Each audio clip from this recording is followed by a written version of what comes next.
قال اللہ تبارک و تعالی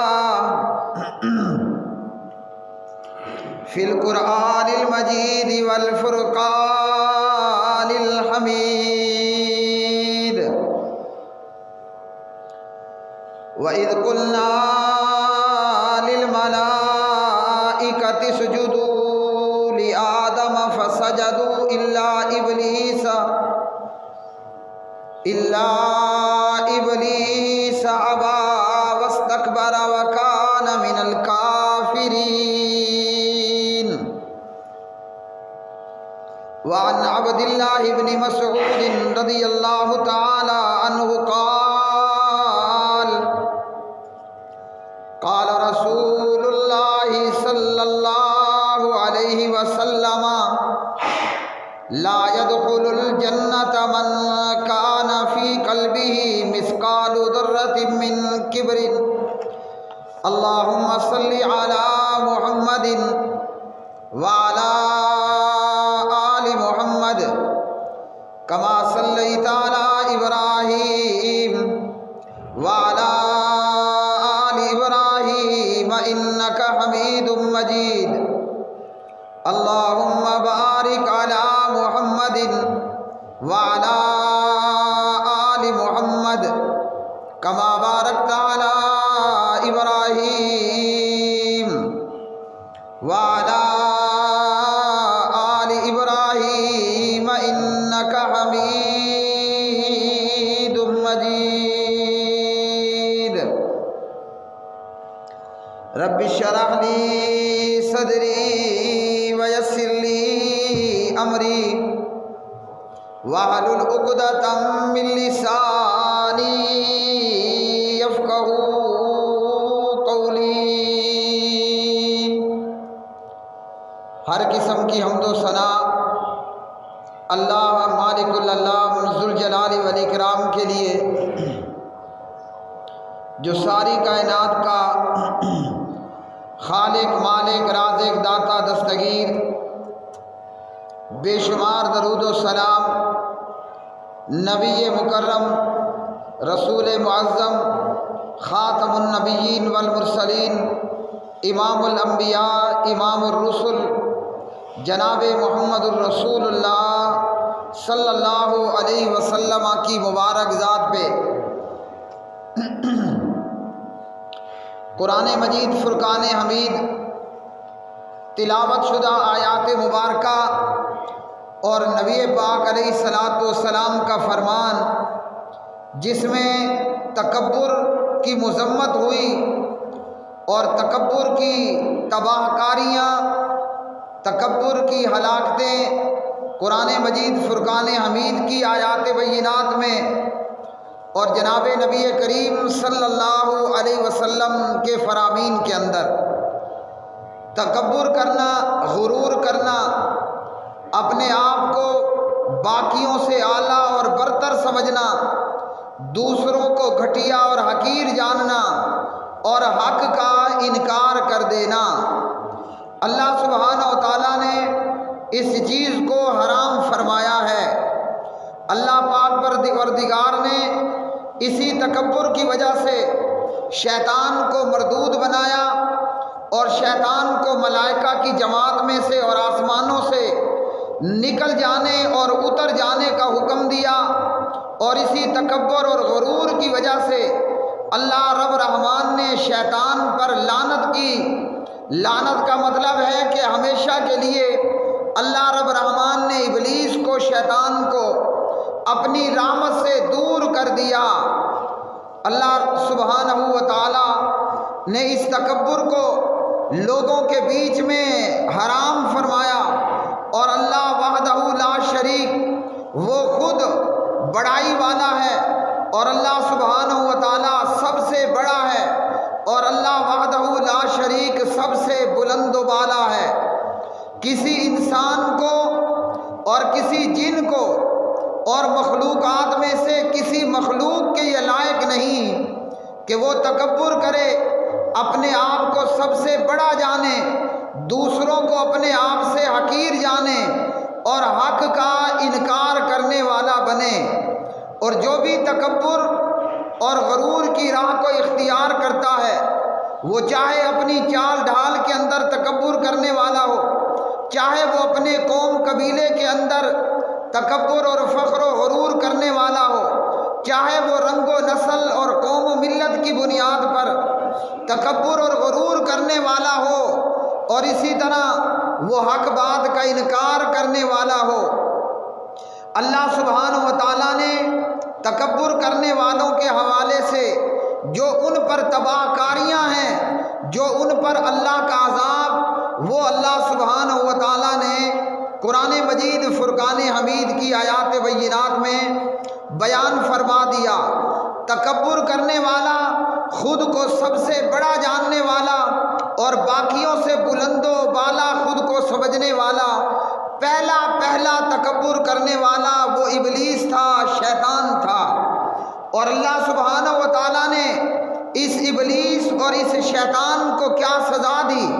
وہ ہر قرآن کا پڑھنے والا اور قرآن مجید فرقان حمید کا سننے والا چنگی طرح اور اچھی طرح جانتا ہے۔ لیکن پیارے بھائیوں، اس کے باوجود لوگ تکبر کرتے ہیں اور حق بات کو جان لینے کے بعد انکار کرتے ہیں، تکبر کی راہ اختیار کرتے ہیں، دوسروں کو حقیر سمجھتے ہیں، چاہے وہ رنگ و روپ کی بنیاد پر ہو، چاہے وہ رنگ و نسل کی بنیاد پر ہو، چاہے وہ چودھری اور سردار ہونے کی بنیاد پر ہو۔ اللہ سبحانہ و تعالیٰ کے ہاں اس کا مرتبہ اور اس کا مقام بلند و بالا ہے جو جتنا زیادہ متقی اور پرہیزگار ہے۔ وَإِذْ قُلْنَا لِلْمَلَائِكَةِ اسْجُدُوا لِآدَمَ، اللہ سبحانہ و تعالیٰ فرماتے ہیں ہم نے فرشتوں سے کہا کہ آدم کو سجدہ کرو۔ ہم نے ملائکہ کو یہ کہا کہ آدم کو سجدہ کرنا ہے۔ یہ سجدہ تعظیم کا سجدہ تھا، یہ سجدہ عزت و افضائی کے لیے تھا۔ تو اللہ نے آسمانوں میں موجود ملائکہ سے کہا کہ اسجدوا لآدم، جناب آدم کو سجدہ کرو۔ فسجدوا الا ابلیس، سارے ہی فرشتوں نے جناب آدم علیہ السلام کو اللہ رب رحمان کے حکم کی بدولت سجدہ کر لیا، لیکن سوائے ابلیس کے۔ ابلیس جو شیاطین میں سے تھا اور جنات میں سے تھا، وہ اپنی عبادت اور اپنی ریاضت کی وجہ سے اتنے بڑے اور بلند و بالا مقام کو پہنچا۔ یہ ابلیس اپنی عبادت کی وجہ سے اتنے بڑے بلند و بالا مقام کو پہنچا، لیکن تکبر اور غرور اس نے اپنی فطرت کا حصہ بنا لیا۔ جب اللہ سبحانہ و تعالیٰ نے ملائکہ کو حکم دیا اور ملائکہ کے سمیت اللہ نے ابلیس کو بھی حکم دیا کہ آدم علیہ السلام کو سجدہ کرنا ہے، ابا واستکبر وکان من الکافرین، تو ابلیس نے آدم کو سجدہ کرنے سے انکار کر دیا، تکبر کیا اور کافروں میں شامل ہو گیا۔ تو سب سے پہلے تکبر کرنے والا، غرور اور فخر کرنے والا وہ ابلیس تھا۔ اللہ سبحانہ و تعالیٰ کو اپنی مخلوق اور اپنے بندوں کی عاجزی پسند ہے۔ اللہ کے ہاں اس کا مقام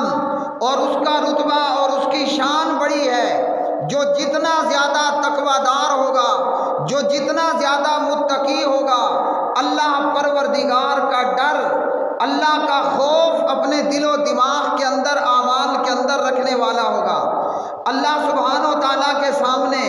کوئی بڑا نہیں ہے، بلکہ اللہ کے سامنے سب برابر ہیں، اس لیے کہ اللہ نے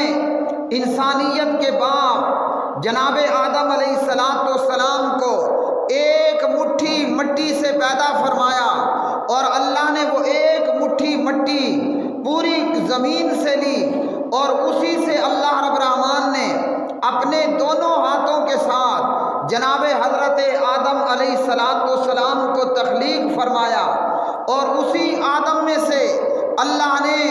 جناب آدم علیہ السلام کے لیے انسانیت کی ماں، اولاد آدم کی والدہ جناب حضرت حوا علیہ السلام کو تخلیق فرمایا، تو اللہ کے ہاں سب برابر ہیں۔ اللہ کے ہاں کسی گورے کو، کسی کالے کے اوپر کوئی فوقیت اور کوئی رتبہ حاصل نہیں ہے۔ اللہ کے ہاں کسی عربی کو کسی اجمی کے اوپر کوئی فوقیت اور کوئی مقام حاصل نہیں ہے۔ اسی طرح اللہ سبحانہ و تعالیٰ کے ہاں کسی مالدار اور کسی چودھری اور سردار کو، کسی غریب اور نادار اور لاچار کے اوپر کوئی فوقیت حاصل نہیں ہے، کیونکہ اللہ نے آدم کو مٹی سے پیدا کیا اور ساری اولاد آدم وہ جناب آدم علیہ السلام سے اللہ سبحانہ و تعالیٰ نے پیدا فرمائی۔ اس لیے اللہ کے ہاں اس کا مرتبہ اور اس کا مقام ہے کہ ان اکرمکم عند اللہ اتقاکم، جو جتنا زیادہ تقوی دار ہوگا، متقی ہوگا اور پرہیزگار ہوگا۔ اور میرے بھائیوں، تقوی نہ شلوار اوپر کرنے میں ہے، تقوی نہ جو ہے وہ داڑھی کو چھوڑ دینے میں ہے، تقوی نہ تو ہے وہ نماز پڑھنے میں ہے، تقوی نہ صوفی، نہ قاری، نہ عالم، نہ سخی بن جانے میں ہے، بلکہ پیارے نبی علیہ السلام نے ہمیں فرمایا وَيُشِيرُ إِلَىٰ صَدْرِهِ التَّقْوَىٰ هَاهُنَا، آپ علیہ السلام نے سینے کی طرف اشارہ کر کے فرمایا کہ تقوی یہاں دل میں ہے۔ ہمارے نزدیک ہم سمجھتے ہیں قابل عزت اور قابل بزرگ وہ ہے جو بظاہراً بڑا صوفی ہے، قاضی ہے، قاری ہے، عالم ہے، شلوار ٹخنوں سے اوپر ہے، داڑھی لمبی چھوڑ رکھی ہے، بڑا نمازی ہے، نفل پڑھنے والا، شب بیدار ہے، تہجد گزار ہے۔ اللہ سبحانہ و تعالیٰ کے ہاں اس کا مقام ہے جو جتنا زیادہ متقی اور تقوی والا ہے۔ اور تقوی کہاں ہے؟ تقوی وہ بندے کے دل اور بندے کے سینے کے اندر موجود ہے۔ اور دلوں کے بھید جاننے والا کون؟ وہ صرف ایک اللہ وحدہ لا شریک۔ قرآن مجید فرقان حمید کی آیات بینات میں اللہ سبحانہ و تعالیٰ نے فرمایا واللہ علیم بذات الصدور، دلوں کے بھید جاننے والا وہ اللہ وحدہ لا شریک ہے۔ تو تقوی انسان کے سینے میں،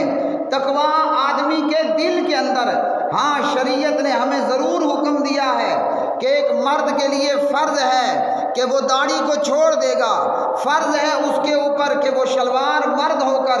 ٹخنوں سے اوپر رکھے گا، ورنہ جس کی شلوار اس کے ٹخنوں سے نیچے ہوئی، جس کا کپڑا اس کے ٹخنوں سے نیچے ہوا، یہ تکبر کرنے والا متکبر ہے، یہ تکبر کرنے والا تکبر کی چال چلنے والا ہے، اپنے آپ کو اپنی بڑائی دکھانے والا ہے، اپنے آپ کو سب سے بڑا بتانے والا اور خود کو سب سے بلند و بالا سمجھنے والا ہے۔ لیکن جہاں تک تقوی کا معاملہ ہے تو تقوی کہاں ہوگا؟ تقوی آدمی کے سینے میں اور آدمی کے دل میں ہے۔ اور میں اور آپ نہیں جانتے کہ میرے دل میں کیا ہے اور آپ کے سینے میں کیا ہے، یہ کون جانتا ہے؟ یہ صرف اللہ وحدہ لا شریک۔ تو معلوم ہوا کہ ہمیں اپنے آپ کو باہر سے بھی سنوارنے کی ضرورت ہے۔ ظاہری طور پر بھی ہم سنورے ہوئے ہوں، ہم اگر مرد ہیں تو داڑیاں ہم نے چھوڑی ہوئی ہوں، اگر ہم مرد ہیں تو شلوار ہماری ٹخنوں سے اوپر ہو، اور اسی طرح باطنی طور پر بھی اپنے آپ کو سنوار کر رکھیں۔ یہ نہ ہو کہ منہ کے اوپر، زبان کے اوپر جو ہے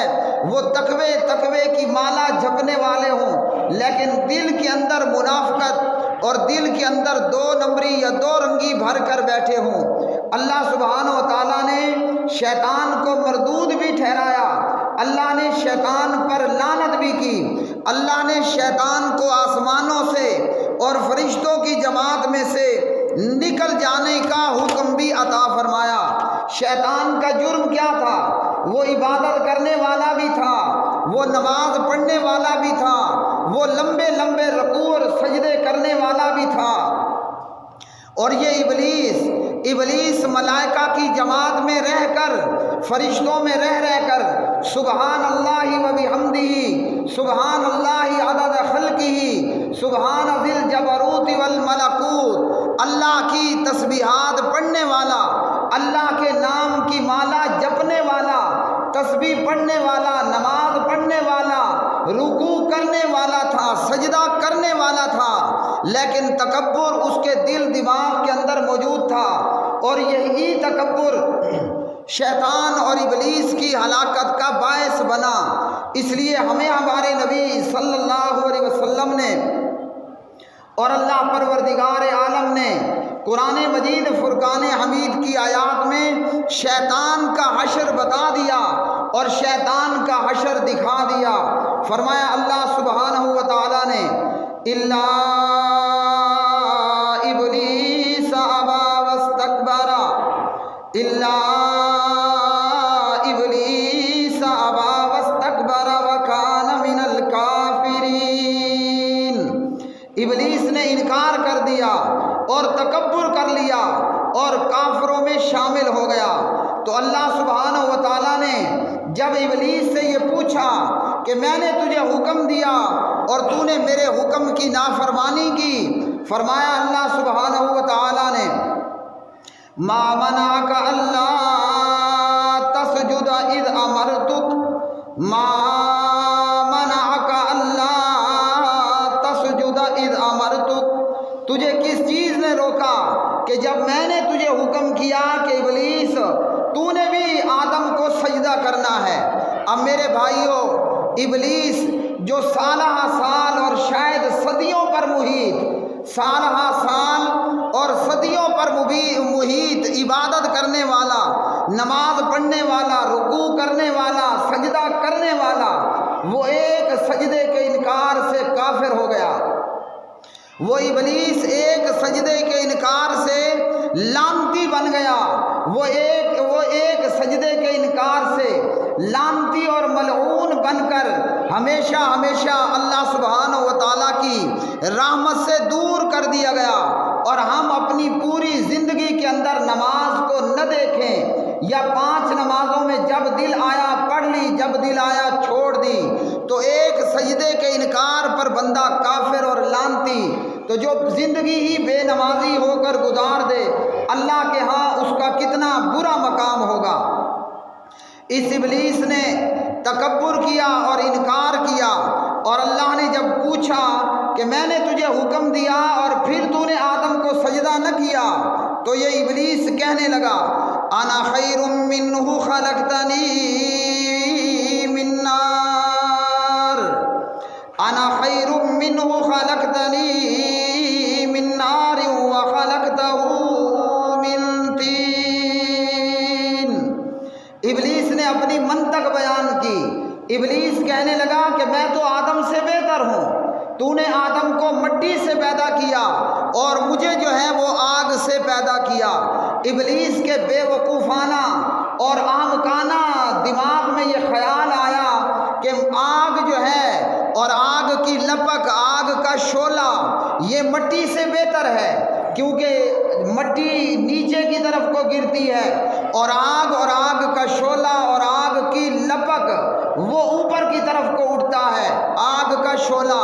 تو اللہ سبحانہ و تعالیٰ کو ابلیس نے جواب کیا دیا؟ جواب دیا کہ اے اللہ میں آدم سے بہتر ہوں۔ تو چاہیے یہ تھا، یعنی ابلیس نے یہ سمجھا کہ جب میں بہتر ہوں تو میرے لائق نہیں ہے کہ میں آدم کو سجدہ کرتا۔ حالانکہ اگر آگ مٹی سے بہتر ہوتی تو پروردگار سے پہلے یہ بات سب سے زیادہ کون جانتا ہے؟ اگر آگ مٹی سے بہتر ہوتی تو اللہ پروردگار سے بہتر یہ بات کوئی جانتا ہے، اس لیے کہ آگ کا پیدا کرنے والا بھی اللہ، اس لیے کہ مٹی کا پیدا کرنے والا بھی اللہ۔ اگر آگ مٹی سے بہتر ہوتی تو یہ بات ابلیس سے زیادہ اور ابلیس سے پہلے اور ازل سے اللہ سبحانہ و تعالیٰ کے علم میں موجود تھی، لیکن اس کے باوجود اللہ رب رحمان نے ملائکہ اور ابلیس کو حکم دیا کہ آدم علیہ السلام کو سجدہ کرنا ہے۔ آج ہم کلمہ بھی پڑھ لیتے ہیں، کلمہ پڑھ کر مسلمان ہونے کا دعویٰ بھی ہے، کلمہ پڑھنے کے بعد نبی محترم جناب محمد الرسول اللہ صلی اللہ علیہ وسلم کے امتی ہونے کا دعویٰ بھی ہے، اور کلمہ پڑھ لینے کے بعد پیغمبر کی شفاعت کی امید بھی رکھتے ہیں اور دعویٰ بھی کرتے ہیں، جبکہ ہم تکبر بھی کرتے ہیں۔ مختلف لوگ، کوئی سمجھتا ہے کہ میں سردار ہوں اور میں چودھری ہوں، ہاں جی، اپنی اپنی قوموں کی بنیاد پر تکبر اور فخر اور غرور کرنے والے، اور اپنی قوم کے علاوہ لوگوں کو گھٹیا اور فضول سمجھنے والے، اور اسی تکبر اور حق کو، اسی تکبر کی وجہ سے حق کو نہ ماننے والے، جبکہ ہمیں ہمارے پیارے نبی جناب محمد الرسول اللہ صلی اللہ علیہ وسلم نے یہ تعلیم دی ہے کہ کسی عربی کو اجمی کے اوپر اور کسی گورے کو کالے کے اوپر کوئی فوقیت حاصل نہیں ہے۔ ہاں جی، نبی علیہ السلام کی یہ تعلیم، لیکن ہمارے اندر قومیت کے نام پر فخر اور تکبر، ہمارے اندر ملک و قوم کے نام پر تکبر اور فخر، اور حق بات کو جان کر بھی حق کو نہ ماننا، اور اسی بنیاد پر زندگیاں گزارنا، جبکہ اسلام میں ایسی کوئی چیز نہیں ہے۔ نبی علیہ السلام کے امتی ہونے کا دعویٰ بھی، اور تکبر اور غرور کرنا بھی، اور حق کو جان کر حق کا انکار کرنا۔ حضرت عبداللہ ابن مسعود رضی اللہ تعالی عنہ راوی ہیں، پیارے نبی علیہ السلام نے فرمایا، لا يدخل الجنت من کان فی قلبہ مثقال ذرۃ من کبر، وہ شخص جنت میں داخل نہیں ہوگا کہ جس کے دل میں ذرہ برابر بھی تکبر ہوگا، جس کے دل کے اندر ذرہ برابر تکبر ہوگا، ایسا آدمی کبھی بھی جنت میں جانے والا نہیں ہے۔ اب چاہے بھلے وہ نمازی ہو، بھلے وہ پرہیزگار ہو، لیکن اگر دوسروں کو حقیر جانتا ہے، اپنے آپ کو دوسروں سے بلند و بالا اور اعلیٰ جانتا ہے اور بتاتا ہے، اور حق کو جان لینے کے باوجود حق کا انکار کرتا ہے، تو پیارے نبی علیہ السلام نے فرمایا، ایسے آدمی کو جنت نہیں ملنی، ایسا آدمی جنت میں داخل نہیں ہو سکتا۔ اللہ سبحانہ و تعالیٰ سے دعا ہے کہ اللہ وحدہ لا شریک ہمیں عاجزی اور انکساری عطا فرمائے۔ اقول قولی ھذا استغفر اللہ لی ولکم ولسائر المسلمین والمؤمنین وآخر دعوانا